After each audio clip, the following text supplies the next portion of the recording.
will you state your name for the camera, please? Twania Clark. Awesome. And this interview is for an exercise in the course that I'm taking this semester. For the purposes of this exercise, do you consent to being interviewed and recorded? I consent. A recruiter walked up to me and was like, hey, would you want to be a firefighter? I'm like, I have lots of kids. I don't think so. And my brother's like, that might be cool.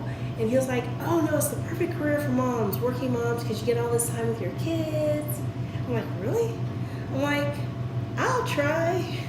The next week, I literally went down and I got there at 6 a.m. and stood in line and took the test. I think at the time I was 28 years old. And I went and stood in line and got a stand-in spot to take the test, and I passed, and I got hired the next year. So a typical day is we come into the firehouse, we do our daily chores, like cleaning the bathrooms, making sure the kitchen's clean, sweeping the floors, and then I would check the rig to make sure, I would look through it, make sure nothing looks abnormal, and make sure the fluid levels are checked and accurate. Turn on the lights, make sure no bulbs are out, pull it out, make sure it goes into pump gear and it'll pump water, and then I'll pull it back in. We'll go to the grocery store and shop for food because we cook every day, and then we would, go on some calls in between then if we get any call. We get about 10 to 12 calls here a day. And some days are slower, some days are faster, it just depends on the day. And then we do a main chore around here, and then we go on to more calls, and then evening time. Everybody has their role. So I have the role of driving and making sure I get water on the fire. The officer makes sure everybody does their job, just sort of supervises to make sure we do what we're supposed to do.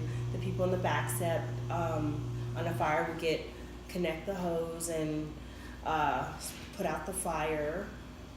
So on a medical call, they'll do all the vitals and check and bandage up any wounds. So everybody has their role. I think there's about 50 or 60 in the Denver Fire Department, out of 1,000.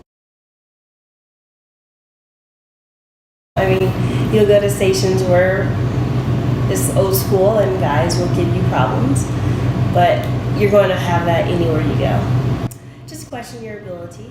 Yeah. Want to test you, make sure you can do this job.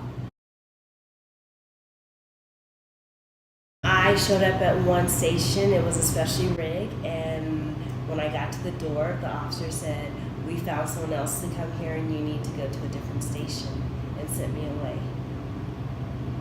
And I went to a different station because he didn't want me on a specialty rig there.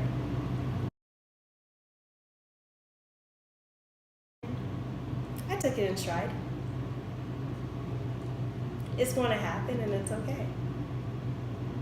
Frustrating, but it's okay. They have and you keep going and you keep doing you, and they'll see eventually that you can do the job. So there's negative things that happen, but there's also positive things that happen. I love this station here. I feel very supported.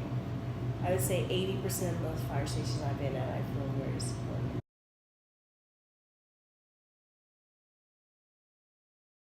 I think sometimes they just don't know about it. Like I just did not know or did not consider. Until someone told me, I'm like, oh, well yeah, I would love to do that. And it's been great. Hire more women. Recruit. Yeah. I like the fact that we go out there and search for the women to come to the job. And men, by searching and telling them, and when they know, and the more we hire, the more conducive and the more people will get used to seeing us here, and it'll become more common, and it won't be, I think it'll make it a little bit easier.